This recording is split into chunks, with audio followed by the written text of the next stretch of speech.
The last time I spoke to my dad, he was sitting on the porch holding a beer and watching the sunset. And when I said, "See you tomorrow," he just said, "If the good Lord's willing." I thought it was just an old saying until tomorrow never came. My name's Jesse, and I grew up in St. Charles, Missouri. One of those towns where the streets feel stuck in the 80s and everybody knows what your dad did for work, how many DUIs your uncle has, and who your sister is dating. My dad, Earl, was a simple man. Worked freight for Union Pacific since before I was born. Woke up at 4:30 every morning, came home at 4 every afternoon, sat on the porch with a beer by 4:15. Rain or shine, summer or winter, the porch was his place. He didn't talk much, but when he did, it was straight to the point. He wasn't affectionate, not in the way other dads were. Never hugged. Never said, "I love you." But he always showed up. Always. When I was a teenager, I was a complete mess. I got into fights, skipped school, got caught with weed, even boosted a couple cars with some older kids who should have known better. Dad never lost his temper, but he also never bailed me out. He'd let me sit in a cell overnight. Said, if you're dumb enough to get locked up, you're smart enough to learn from it. He wasn't cruel. Just tough. When Mom left, I was 12. She packed a single suitcase and said she couldn't do it anymore. She didn't even look back. That was the only time I ever saw Dad cry, and he didn't do it in front of me. I just heard the sound through the wall. It was quiet and slow. Not sobbing. More like something deep in his chest broke and leaked out. For a long time, we barely talked. I hated him for how cold he got. But after I hit 22 and finally cleaned up, we started rebuilding. It wasn't easy. Took time. But we found a rhythm again. I'd swing by after work. We'd sit out on the porch, sip a beer, and talk about nothing. Weather, baseball, work. He'd tell me the same stories over and over. I stopped correcting him when he repeated himself. That last night, everything felt normal. He was in his usual seat, his Cardinals cap low over his eyes, bottle in hand, just watching the sunset. I sat next to him and we didn't say much. The sky was orange and pink, and the cicadas were screaming like they always did in August. When I got up to leave, I said, "See you tomorrow, Dad." He didn't look at me. Just nodded a little and said, "If the good Lord's willing." I didn't think twice. That was just something he said. But tomorrow never came. The sheriff came knocking just after 6 a.m. said they found Dad in bed, looked like he passed in his sleep. No signs of struggle. Peaceful. That word, peaceful, stuck in my head. It didn't feel real. I handled the arrangements. Told the yard boss. Called family. Sat alone in that house going through his stuff. The silence was louder than anything I'd ever heard. But then I found the box.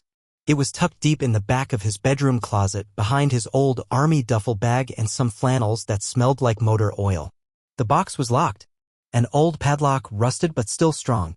I almost threw it aside, but something told me to hold onto it. A few days later, I pried it open. Inside were papers, letters, old bank statements, a thumb drive, and a copy of a will I had never seen before, a newer one, dated just 3 months earlier. That's when everything changed. Because the new will didn't leave the house to me like I thought it would. It left everything, the house, the land, the savings, to a woman I had never heard of. A woman named Deborah Malloy. And the moment I saw that name, I knew something was very, very wrong. I stared at that name, Deborah Malloy, for what felt like an hour. It was written in Dad's handwriting, clear as day. The will was signed, notarized, and legal. I flipped through the other papers, hoping for some kind of explanation, but all I found were a few envelopes marked private in Dad's handwriting. No return address. No date. The thumb drive sat at the bottom of the box, half buried under old receipts and bank papers. I took it home and plugged it into my laptop. It had one folder. Inside, there were voice recordings. The first one was dated 6 weeks before he died. I hit play. "Jesse, if you're hearing this, I guess I'm gone. I didn't plan on saying much, but there are things you need to know. Things I should have told you a long time ago. About your mom. About Deborah. About why I changed the will. None of it's simple." I paused the recording, my heart pounding in my ears. He knew I'd find this. He knew I'd have questions. I listened to all 6 recordings, one by one. The story that came out wasn't just some hidden family drama. It was betrayal. Turns out, Dad and Mom didn't split because she couldn't do it anymore. She left because of an affair. Not his, hers. With his best friend, Ralph Malloy. Yeah, Malloy. Deborah Malloy was Ralph's widow. But the kicker? Ralph died in a hunting accident 5 years ago. I remembered that. Dad went to the funeral, came home and drank until he passed out in his chair. I was still too pissed at him back then to ask why it hit him so hard. According to Dad's recordings, Ralph had been sleeping with Mom for nearly 2 years before she walked out. She told Dad the truth the night she left. Said she loved someone else. Said she was tired of pretending. Dad said he wanted to hit Ralph, but he didn't. He just let her go. Here's where it gets worse. 2 years after Ralph died, Dad started seeing Deborah. Quietly. Nobody in town knew. He said it started because she showed up at the house one day with a letter Ralph wrote before he died. In it, Ralph admitted the affair and apologized for betraying his best friend. Said he never meant to hurt Dad. Said he wanted Deborah to make sure Earl read the letter if something ever happened to him. That letter tore something open in Dad. He started seeing Deborah in secret. Not romantically at first. Just talking. Sharing pain. Guilt. Dad said it was the first time in years he didn't feel alone. And eventually it became something more. He said he didn't want to tell me because he knew how I'd react. That I'd see it as betrayal. But he trusted Deborah. Loved her in his own quiet way. And in his mind, she had nothing to do with what Ralph and Mom did. He said she was the only one who stayed honest. The last recording ended with him saying, "I left her the house because she deserves peace. Not pity. Not gossip. Just peace. I hope you can forgive me one day. If not, I understand." I sat there staring at the screen.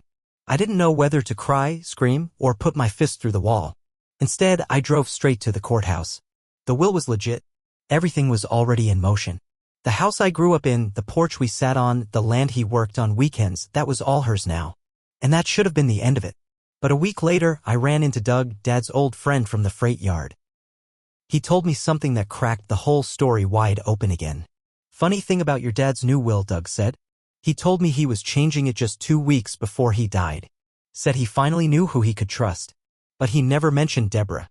That stopped me cold. 2 weeks? The will was dated 3 months ago.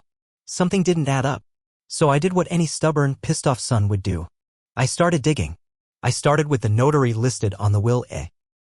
Gina Wexler, a local woman who ran a mobile notary service.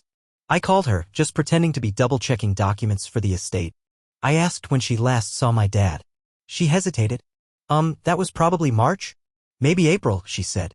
The will was dated February 9th.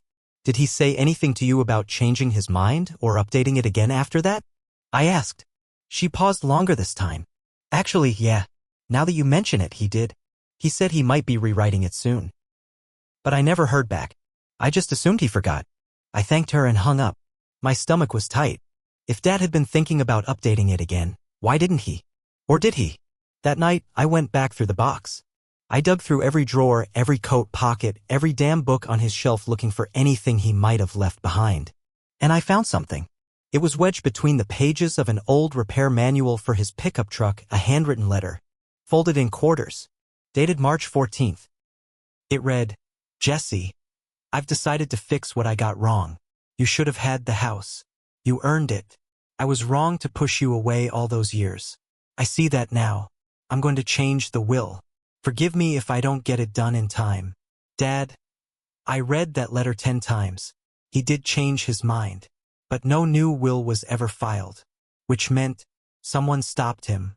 That someone had to be Deborah. I checked the timeline. Dad died on March 18th. Just 4 days after writing that letter.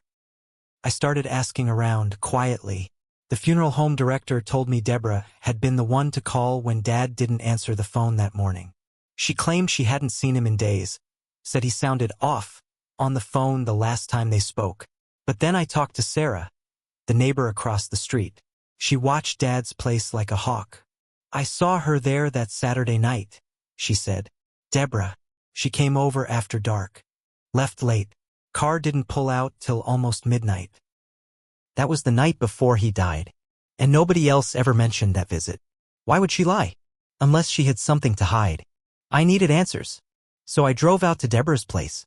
She lived in a small house about 20 minutes out near the edge of town. Real clean, real quiet. Looked like the kind of place where you could hide a lot of secrets.